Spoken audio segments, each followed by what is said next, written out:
Big news! Valheim is officially coming to the Nintendo Switch 2. And look, we aren't talking about some watered-down cloud version or a mobile port. This is the full game, the real deal, running right on Nintendo's new hardware. The news just dropped, confirming it's coming summer 2026. And honestly, this feels like the moment survival games on console finally get it right. For the longest time, the idea of Valheim on a Nintendo console was basically a joke. The original Switch would have probably caught fire trying to handle the lighting in the Black Forest, or just crashed the second you built a decent-sized house.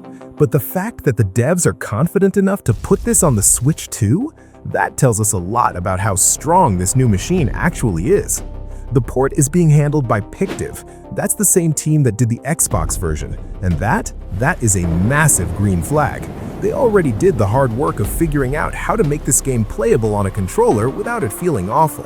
But what makes this release exciting isn't just that it works, it's how it uses the new tech.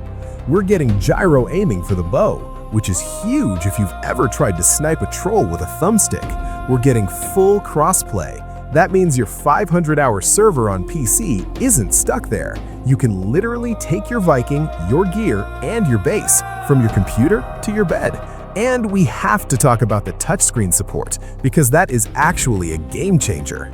Think about moving stuff around in your inventory. On Xbox and PlayStation, moving items between chests is such a pain. You have to mash buttons, it's slow, it's clunky. But if they nail the touch support here, the Switch 2 could oddly become the best place to organize your loot. Being able to just tap and drag a stack of iron or sort your food with your finger. It sounds small, but when you have 50 chests to organize, that speed saves you so much time. It stops feeling like a chore and starts feeling snappy. That portability is the real killer feature here. Valheim has always had two moods. You have the crazy boss fights and dungeon runs where you need a big screen and full focus. But then you have the chill loop. Mining copper, farming carrots, fixing up your house, sailing for 20 minutes. That second loop, it is perfect for handheld. Being able to grind for wood while you're watching TV or riding the bus totally changes how easy it is to play. It bridges the gap the Steam Deck started, but for way more people. But let's not get too hyped without looking at the risks, because there are a lot of them. Valheim is famous for running poorly. It's a game that can make a top-tier PC struggle if you dig too many holes or breed too many boars. It relies super heavily on the processor to track every single thing you build in the world. The Switch 2 might be powerful, maybe like a PS4 Pro, but Valheim is weird. It doesn't just need a good graphics card. It needs a brain that can handle the messy code of a world that never stops running. There is also the worry about talking to your team. Valheim needs constant communication. If you're getting raided or sailing into a storm, you need to talk.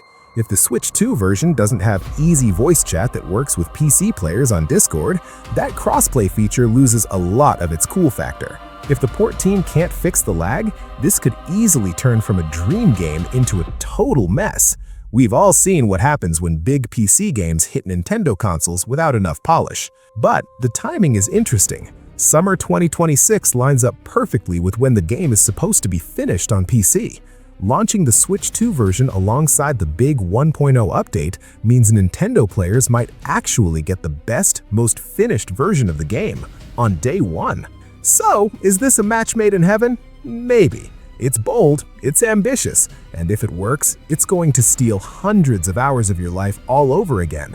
Valheim isn't just a game about surviving, it's about living in a world that doesn't care if you live or die. Putting that world in your backpack is dangerous for your free time, but it's incredibly hard to say no to. We'll have to wait to play it ourselves to see if it actually runs well in the late game. But for now, sharpen your axe. The 10th world is coming to your pocket, and it looks like it belongs there.